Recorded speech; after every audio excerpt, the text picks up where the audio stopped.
Welcome back. It's been called one of the most confronting and harrowing advertisements on American television. Starting like any other back-to-school commercial, you're led to believe it's for student supplies until it turns quite dark. These new sneakers are just what I needed for the new year. This jacket is a real must-have. My parents got me the skateboard I wanted. It's pretty cool. These scissors really come in handy in art class. These colored pencils, too.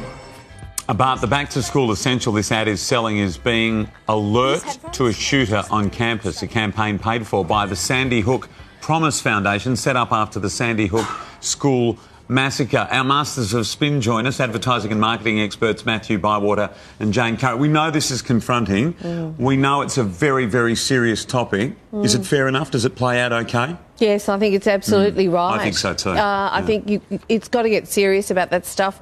Imagine living in America and you send your child to school and that horrible fear you might have that something like this could happen. And they've got to do something about gun control. Yes, I know this is saying be alert to a shooting in progress, but really this is selling a message about we have to do something about guns in our society. Matt, we know that kids in America are so anxious about a shooter. I think that the ad is incredible. I mean, obviously this is going to add to some anxiety around that. It's going to add to the anxiety for sure. However, there is a good outcome for this because when you go onto the Sandy Hook Promise program, this is not just about what happens in the gun crisis. This is all about prevention. A lot of it is about the signs to look for in your community, and in this case your school, is the kid that's alone or the kid that gets called ugly, the kid that's disaffected. It's about creating more community engagement, being aware of the signs early on. So it's a very powerful program where they say, be aware, this is what you can do about it. So look for the signs. And let's try and be more community engaged, and then also there's places to report it. If it drives people to the site and therefore that they're more aware, I mean... It's also a very good reminder, isn't it? Thankfully, we don't need ads like that. We don't need them here. That's right. Thank goodness for that.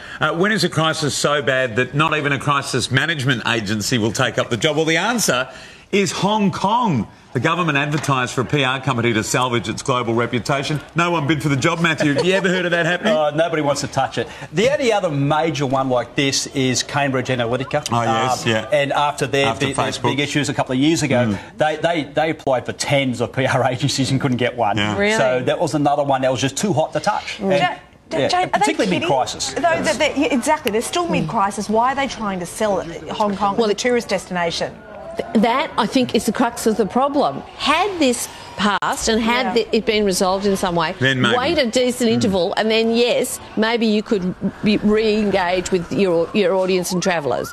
But right now is the wrong time, and it feels like you'd be participating in an attempt to kind of cover this up or in some way collude with forces that are not necessarily the kind of thing that one assumes most people in the communication business are in favour of. You know, free speech and stuff like that. There'd be revolt among staff if this happened. If the staff, we're talking global agencies here. These are huge companies, staff around the world. So not just the Hong Kong PR staff, everywhere. But also there's something else going on which is really interesting. Governments are leaving a vacuum in terms of leadership. They're not taking leadership in this space. And it's interesting how much private companies are filling that hole. Yes, they are. Briefly, guys, we wanted to finish with this one, and you have to ask, what on earth is KFC up to here? They've launched a campaign featuring a so-called sexy Colonel Sanders and a dating game.